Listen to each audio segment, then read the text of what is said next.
Ya, dan sekarang sudah berposisi Silver Agency. Langsung saja kita panggil. Lihat profilnya berikut ini dulu. Oke, asal dari Timika ya. Langsung saja kita panggil penerima Genting Dream Cruise Agustus 2019, Ibu Diana Handayani. Ibu. Oke, terima kasih Pak Frans, Pak Sandy. Salam sukses buat teman-teman seluruh Indonesia bahkan di luar negeri. Oke, gimana Bu Diana tadi dengar Pak Victor sharing? Saya ikutan merinding ya Pak Frans ya, luar biasa itu, wah dahsyat. Saya pengen satu kali nanti bisa ketemu Pak Victor tuh, sharing-sharing langsung. Iya, wow 23 tahun ya. Oke, nah Bu Diana gimana nih sebelum ikutan 3i sebagai ibu rumah tangga, ada aktivitas lainnya mungkin? Ya, saya ibu rumah tangga biasa, tetapi jadi ibu rumah tangga yang luar biasa di 3i nih Pak Sandy ya. Iya. Jadi kata Pak Sandy tadi bahwa tidak ada ibu rumah tangga yang resign. Nah itu bersyukurlah kita para wanita ya. Kita tidak akan pernah resign walaupun tidak digaji, tetapi kita bersyukur jadi ibu rumah tangga. Ya, saya kenalnya itu di 2017 ya. Buat teman-teman semua, saya kenal 3i, tetapi perjalanannya sama nih, kayak Pak Victor, Pak Max, kemudian Pak Frankie ya.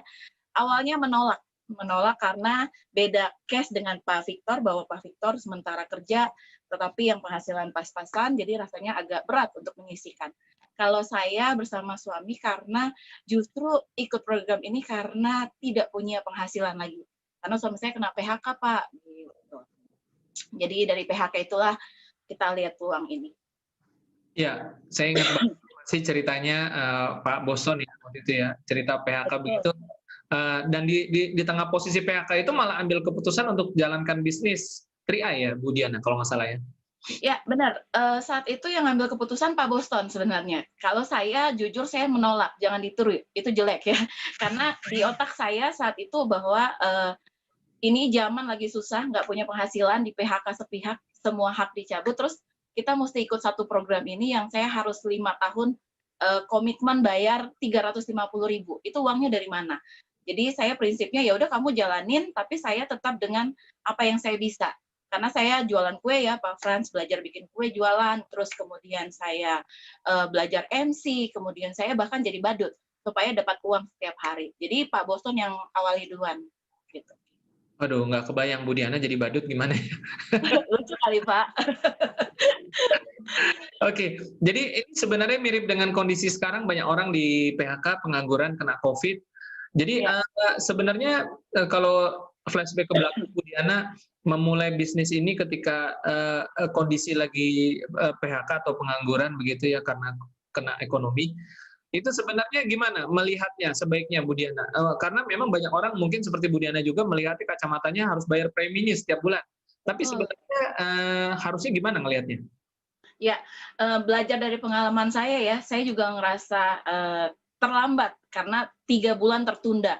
Andaikan saat itu saya langsung lihat peluang, sebenarnya yang saya pelajari bahwa waktu saya dikasih informasi ini bersama Pak Boston, itu kata kuncinya adalah ada passive income.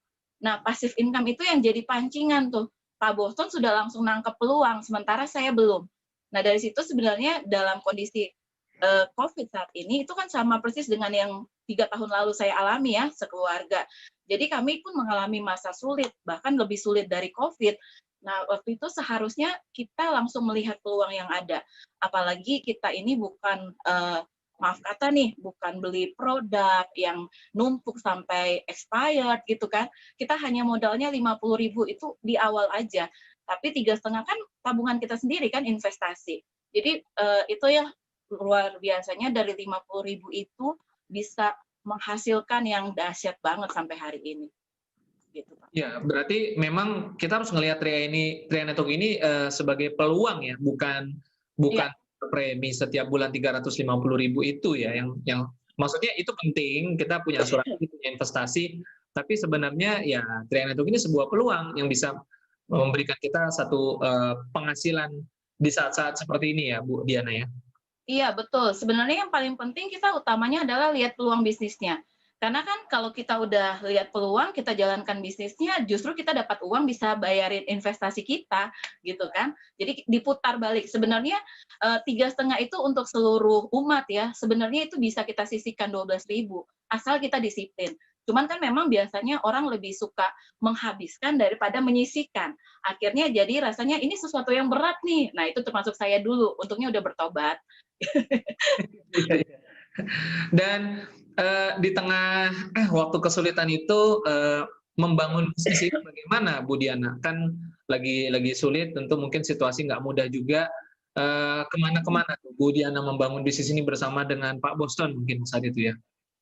Iya, jadi Pak Frans, awal pertama kita jalankan bisnis itu kan Pak Boston jalan duluan ya. Jadi Pak Boston jalani adalah tentu saja ke keluarga terdekat. Dan sebenarnya teman-teman yang di sini tuh sangat terbantu. Kenapa saya bilang? Apalagi di kota-kota besar, punya kantor, terus ada live channel seperti hari ini. Jadi nggak perlu kita repot-repot dikasih jelaskan. Kalau saya sama Pak Boston mulainya itu dari nol. Kami tidak punya leader langsung yang dampingi, kami tidak punya kantor sampai hari ini. Kemudian tidak ada live channel yang kami bisa bertatapan. Jadi betul-betul mulainya otodidak aja. Jadi Pak Boston mulainya dari pertama itu ke orang-orang terdekat. Nah, mungkin orang-orang terdekat saat itu juga menganggap bahwa kasihan ya Pak Boston udah kehilangan pekerjaan.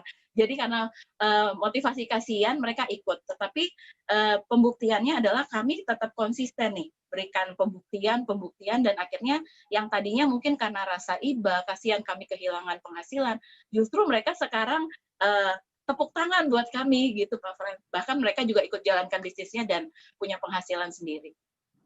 Oke, jadi memang kalau dibandingkan istilahnya mengambil keputusan menjalankan bisnis pada saat masih bekerja, mungkin bisa dibilang masih lebih mudah ya, ketimbang menjalankan bisnis pada saat kondisi lagi sulit seperti Pak Boston waktu itu di PHK. Dan banyak yang Bu Diana sebagai pasangan gitu ya. Bu Diana bilang sebagai istri awalnya menolak nih, nggak setuju lah. Bu Diana tetap fokus jalankan ininya. Artinya sebenarnya nggak kasih lampu hijau gitu ya. Terserah deh gitu kali ya. Nah, gimana Bu Diana? Banyak juga di luar seperti itu nih, pasangan-pasangan suami istri, suami nggak izinin istri, istri nggak izinin suami. Apa yang Bu Diana bisa sampaikan ke teman-teman yang nasibnya mirip ya seperti itu ya? Gimana menyikapinya? Iya, kalau sekarang sih bahkan kami masih menghadapi yang kayak gitu ya. Kadang person ke istri bilang tanya suami, suami tanya ke istri. Sebenarnya sih itu cuma permainan antara berdua aja sih sebenarnya. Karena kan kalau kita mau lihat secara garis besar, sebenarnya yang ambil keputusan itu paling banyak adalah perempuan sebagai istri. Karena mereka yang tahu nih posko-posko keuangan kan, cuman kadang alasannya tanya suami. Nah, kalau saya menghadapi kayak gitu sih cuman bilang aja, berarti kalau suami nih, contohnya case-nya suami, berarti Bapak kalau mau tanya suami istri, berarti Bapak nggak sayang istri dong. Kan Bapak bukanya bukan buat kami, Bapak bukanya buat istri Bapak. Justru itu salah satu bentuk sayang. Nah, kalau ke istri, saya balikinnya gampang aja. Bu, kalau beli Tupperware, nanya suami nggak? Nyicilnya tanya suami nggak? Enggak kan? Nah, ini apalagi saya nggak ngajak ngabisin duit, justru saya mau kasih peluang bisa dapat duit. Jadi saya open mind-nya dulu, rubah dulu nih cara mereka berpikir, karena saya udah alami gitu. Dan saya paling sering suka pakai testimoni saya sendiri. Bagaimana saya di zona nyaman itu bisa hancur nih Pak Frans. Jadi Pak Boston itu punya penghasilan waktu di tempat kerja 20 juta ya, selama 12 tahun. Saya kayaknya seminggu, dari tanggal 28 ke 1 minggu berikutnya. Nah, itu habis aja gitu. Tidak punya simpanan, tidak punya apa. Jadi saat terkena bencana, kena PHK, disitulah saya mulai kalang kabut. Dan itu suka saya bilang, jadi teman-teman, para istri, para wanita, ibu rumah tangga, paling bagus itu jadi sekoci dalam rumah tangga ibarat kapal. Jadi kalau kapalnya gonjang-ganjing, pecah, hancur, kita masih bisa selamatin keluarga kita. Gitu, Pak Frans. Oke, bicara mengenai suami istri tidak harus minta izin gitu ya. Mungkin kalau saya sih saya nggak minta izin ya Bu Diana ya. Saya langsung join 3i gitu karena Memang. karena buat saya ya 350.000 lagian ini kan asuransi juga ahli warisnya kan istri, benar nggak? Ahli warisnya istri, lalu bangun bisnis ini ahli warisnya istri juga. Nggak mungkin lah istri nolak, betul nggak? Seperti itu. Saya nggak pakai izin, langsung aja. Oke, Bu Diana, di tengah pandemi begini tentu banyak perubahan cara-cara yang dilakukan. Yang kita tahu ada 3-on-1 dan kalau nggak salah juga Pak Franky dan Pak Yusuf itu grup Bu Diana, betul ya? Betul. Oke, mungkin bisa diceritakan sedikit juga bagaimana strategi apa yang dilakukan, perubahan-perubahan penyesuaian yang dilakukan mungkin dulu berbeda dengan sekarang. Seperti apa Bu Diana? Saya dengar juga banyak closingan-closingan dari 3-on-1. Mungkin boleh di-expose sedikit seperti apa yang dilakukan bersama dengan timnya, teamwork-nya seperti apa? Koordinasi bagaimana? Iya. Jadi kan memang kalau kita ini di Papua ya paling lebih sering itu biasanya memang offline nih Pak Frans. Nah waktu kondisi COVID kami juga kena dampak, Papua juga langsung nggak boleh kemana-mana dan waktu itu kita cuma berpikir aduh ini omset anjlok dah, udah selesai dah. Apa yang harus kita buat? Nah untungnya Pak Kaceh berikan program 3-on-1 itu awalnya juga kagok karena rasanya kita nggak biasa video call sama orang baru. Terus cara mulainya bagaimana?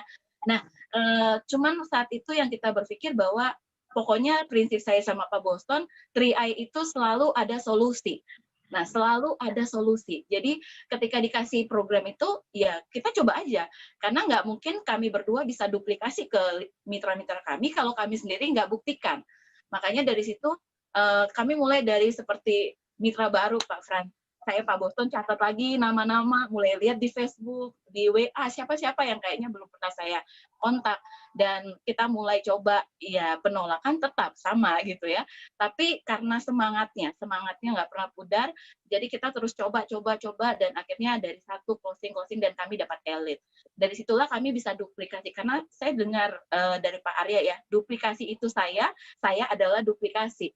Jadi kita menduplikasikan gitu. Saya mencontohkan dulu nih, saya bisa, berarti teman-teman bisa. Karena rule-nya sama kok, jalannya sama, petanya udah dikasih. Tinggal kita ikuti arahannya aja. Dan puji Tuhan berhasil sih Pak Frans, bahkan teman-teman kita banyak sekali, bukan cuma sekitaran Papua, ada sampai ke luar negeri, ada yang sampai ke Kalimantan, banyak dari cara online. Dan offline pun tetap jalan. Dan sebenarnya 3-on-1 ini tidak berbeda dengan offline ya, hanya saja ruang pertemuannya berubah menjadi video call, di mana kita bisa mendampingi tim kita gitu ya, untuk atur itu juga lebih mudah. Sebenarnya solusi yang sangat cocok dengan kondisi sekarang, begitu Bu Diana ya? Iya, betul sekali Pak Frans. Justru sebenarnya lebih enak nggak makan waktu, nggak makan biaya. Karena saya dulu kalau mau ke Jayapura, mau presentasi, saya ke Sorong, itu ada biaya-biaya yang saya tanggung sendiri kan. Tapi kalau di sini cukup angkat telepon, ya udah kemana-mana aja dalam satu hari. Jadi sangat-sangat enak sih dinikmati. Oke, dan mungkin terakhir Bu Diana bisa ceritakan bagaimana pengalamannya kemarin ikut acara 3i Networks nih, biar teman-teman juga, meskipun lagi pandemi, kan COVID pasti akan berlalu ya. Nah, kita akan jalan-jalan lagi. Nah, sekalian di-refresh Bu Diana seperti apa keseruannya waktu kemarin ikut trip di 3i Networks. Ya, mumpung banyak teman-teman yang baru juga ya, tadi saya lihat di komen chat tuh banyak Pak Frans. Jadi sebenarnya kalau kita sudah dikasih peluang sama teman kita untuk ikut 3i itu, jangan tutup mata, jangan masa bodoh, ikut aja pokoknya, ngalir aja. Karena saya terbukti nih, kalau orang lain bilang waktu genting itu, waktu Dream Cruise ya, itu kayak mimpi yang jadi kenyataan. Tapi kalau saya justru balik, saya nggak pernah bermimpi, tapi Tuhan berikan lewat 3i. Dan kalau dulu suami saya bekerja di tempat kerjanya dulu, kami kalau cuti bahagia, tapi pulangnya menderita tuh Pak Frans, karena kan basic aja gajinya yang dapat, bayar utang. Tapi kalau di 3i, kami dari Timika sampai Jakarta, sampai Singapura, Malaka, bolak-balik, itu semuanya gratis. Dan pengalaman dari Dream Cruise, pulang-pulang saya naik 3 kilo gitu. Karena makanannya begitu enak, begitu banyak, dan kita bisa makan sepuasnya. Jadi itu pengalaman luar biasa yang tidak pernah saya dapatkan dimanapun, hanya di 3i. Yes, saya juga pertama kali jalan-jalan ke luar negeri dari 3i Network nih, Bu Diana. Dahsyat ya. Iya. Closing statement Bu Diana, mungkin memberikan satu dorongan lagi kepada teman-teman ya, supaya langsung saja action, karena percuma ya kalau sudah dapat banyak hal tapi nggak action kan percuma ya. Mungkin closing statement dari Bu Diana bisa mendorong actionnya supaya langsung take action sore hari ini. Iya, kalau saya ya, kita kan sama-sama belajar ya, jadi sama-sama sharing. Saya pun sampai saat ini masih banyak sekali belajar, dan salah satu tempat belajar saya ada di Zoom ini sebenarnya. Karena, sepintar apapun kita presentasi, tetapi terkadang di Zoom itu kita dapat kata-kata kunci yang bisa kita pakai. Dan saya sering sekali kalau pas lagi Zoom, saya catat beberapa kata-kata dari siapa, dan itu sangat membantu. Dan sebenarnya kita harus tetap ada di komunitas supaya nggak ada yang namanya sudah di tengah jalan mundur, lelah, nggak ada closingan, omset turun. Yang paling penting sebenarnya kita ada di komunitas yang sama-sama positif, sama-sama orang 3i yang sama-sama bergerak. Jadi kita bisa sama-sama dikuatkan karena kalau di sini saya selalu bilang duplikasikan saja. Duplikasi itu kamu, kamu adalah duplikasi. Kalau kamu bisa, kalau saya nih, kita bisa dapat elit, usahakanlah mitra-mitra yang kita ajak bisa dapat elit. Saya bisa ada sampai TA, saya mau setiap mitra saya paling enggak ada yang TA. Dan itu bersyukur puji Tuhannya, alhamdulillah ya, karena kami duplikasikan seperti itu, akhirnya banyak teman-teman kami yang sudah di posisi TA, LA, BA, kemudian bahkan nanti ada yang mau naik silver juga, seperti itu, Pak. Jadi jangan pernah patah semangat lah. Oke, baik teman-teman semua ya.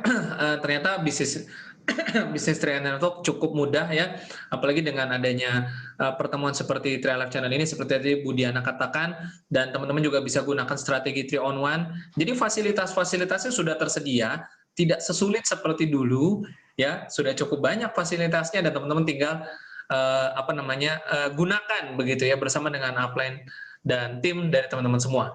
Terima kasih banyak Bu Diana sudah berbagi dan semoga terus sukses sampai ke posisi Crown Agency Bu Diana. Amin. Terima kasih Pak Frans.